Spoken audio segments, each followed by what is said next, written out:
సిద్దిపేట జిల్లా బెజ్జంకి మండలంలో ఇథనాల్ ఫ్యాక్టరీల అనుమతుల వ్యవహారంపై కాంగ్రెస్ బీఆర్ఎస్ నేతల మధ్య విమర్శలు మరింత ముదిరాయి. మంగళవారం బెజ్జంకిలో నిర్వహించిన మీడియా సమావేశంలో మండల కాంగ్రెస్ అధ్యక్షుడు లింగాల శ్రీనివాస్, బ్లాక్ కాంగ్రెస్ అధ్యక్షుడు ఒగ్గు దామోదర్ మాట్లాడుతూ గత అసెంబ్లీ ఎన్నికలకు ముందే బీఆర్ఎస్ ప్రభుత్వ హయాంలోనే ఇథనాల్ ఫ్యాక్టరీలకు అనుమతులు మంజూరయ్యాయని ఆరోపించారు. ఆ అనుమతులకు సంబంధించిన పూర్తి ఆధారాలు తమ వద్ద ఉన్నాయని, అవసరమైతే ప్రజల సమక్షంలో బహిరంగంగా చర్చించేందుకు సిద్ధమని ప్రకటించారు.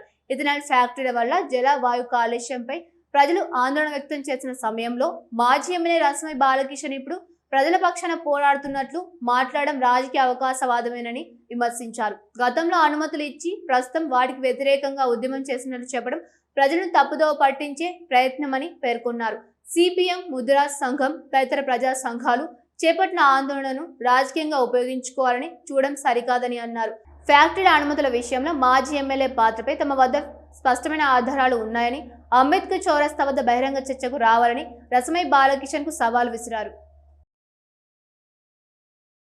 ఇన్ని రోజులు నువ్వు 10 సంవత్సరాల కాలంలో నువ్వు ఎమ్మెల్యేగా చేసి నీ పీరియడ్లో నువ్వు ఎమ్మెల్యేగా ఉన్నప్పుడే అక్కడ ల్యాండ్ కొనడానికి వాళ్ళు వచ్చినప్పుడే మీరు వాళ్ళకి సహకరించి ఇక్కడ ల్యాండ్ ఏడ తీసుకోమంటాం, మేము ఇథనాల్ క్యాంపులు పెట్టాలని ఆలోచన వాళ్ళకి వచ్చి మీ దగ్గరికి, మీ హరీష్ రావు దగ్గరికి, నీ దగ్గరికి వచ్చినప్పుడే మీరు లొకేషన్ చూపెట్టిర్రు, వాళ్ళకు ల్యాండ్ ఇప్పించిర్రు. వాళ్ళకు నీకు ఒకటే చెప్తా ఉన్నాం, నువ్వు ఇచ్చిన పేపర్లన్నీ మా దగ్గర ఉన్నాయి, నువ్వు తీర్మానాలు ఇచ్చినాయి.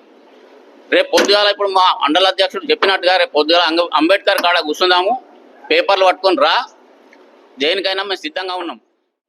నిన్న వామపక్షాలందరినీ కలుపుకొని, వాస్తవానికి ఈయన ప్రోగ్రాం కాదు అది, ఇలా వామపక్షాలను హైజాక్ చేసిండే.